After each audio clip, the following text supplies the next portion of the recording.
வணக்கம். சற்று முன் கிடைக்கப்பெற்ற மிக முக்கியமான செய்தி ஒன்று வெளியாகியுள்ளது. அதிமுகவின் தலைமை கைமாறியது. வேலுமணி அதிமுகவின் ஒட்டுமொத்தமான தலைமை பொறுப்பை ஏற்க உள்ளார். அதிமுக இரு அணியாக பிரிந்துவிட்டது.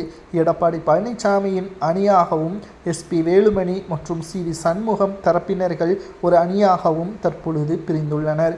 24 எம்எல்ஏக்கள் தற்பொழுது சி.வி. சண்முகம் எஸ்பி வேலுமணியின் பக்கம் இருப்பதால் அதிமுகவில் ஒட்டுமொத்தமான விதிகளை மீறி எடப்பாடி தான் செயல்படுகிறார் என்று கூறி நீதிமன்றத்தையும் ஆளுநரை சந்தித்தும் தற்பொழுது புகார்களை கொடுக்க எஸ்பி வேலுமணி அவர்கள் திட்டம் போட்டுள்ளார். மேலும் அதிமுகவின் பொதுக்குழுவை உடனடியாக கூட்டுங்கள், நம்பிக்கையில்லாத தீர்மானத்தில் எடப்பாடியின் பெயரை சேர்த்து அவரை பதவியிலிருந்து பறிக்க வேண்டும். அதிமுக கடந்த 11 தேர்தல்களில் மிகப்பெரிய ஒரு தோல்வியை தான் எடப்பாடி பழனிசாமி அவர்கள் பெற்று தந்துள்ளார். தற்பொழுது அவரது குடும்ப உறுப்பினர்களுக்கும் அதிமுகவில் முக்கிய பதவிகளையும் பெற்று தந்துள்ளார். அதிமுகவை குடும்ப அரசியலாக மாற்றி வருகிறார். இனியும் அதிமுகவில் எடப்பாடி பழனிசாமி அவர்கள் தேவை இல்லை. உடனடியாக அதிமுகவின் செயற்குழு பொதுக்குழுவை கூட்டி உடனடியான மாற்றங்களையும் நிகழ்த்த வேண்டும் என்ற குற்றச்சாட்டுகளையும் தற்பொழுது சி.வி. சண்முகம் மற்றும் எஸ்பி வேலுமணி அவர்கள் கூறியுள்ளனர்.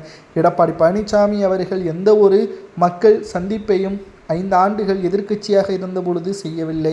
மேலும் எதிர்க்கட்சியாக போராட்டங்களையும் ஆளுங்கட்சிக்கு செய்த தவறுகளை சுட்டிக்காட்டி நடத்தவில்லை.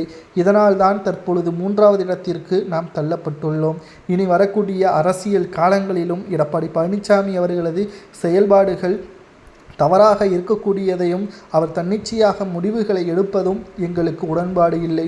உடனடியாக எடப்பாடி தானாக முன்வந்து பதவியை ராஜினாமா செய்ய வேண்டும் என்று விஜயபாஸ்கர், வேலுமணி மற்றும் தங்கமணி போன்றவர்கள் எதிர்ப்புகளையும் எடப்பாடிக்கு எதிராக முன்வைத்துள்ளனர். அரசியலில் அதிமுகவில் பதற்றமான நிலைமையும் ஏற்பட்டுள்ளது. இனி வரக்கூடிய ஒவ்வொரு நிகழ்வுகளும் அரசியல் வட்டாரத்தில் பரபரப்பை ஏற்படுத்தியுள்ளது.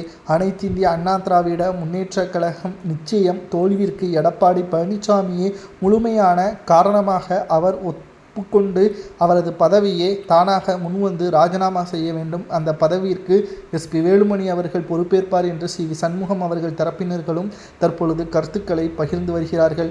இதனால் தென் மாவட்டங்களில் அதிமுகவின் அலுவலகங்கள் பூட்டப்பட்டுள்ளது. இரு தரப்பினர்களுக்கிடையேயும் மோதல்களும் தற்பொழுது உருவாகியுள்ளது.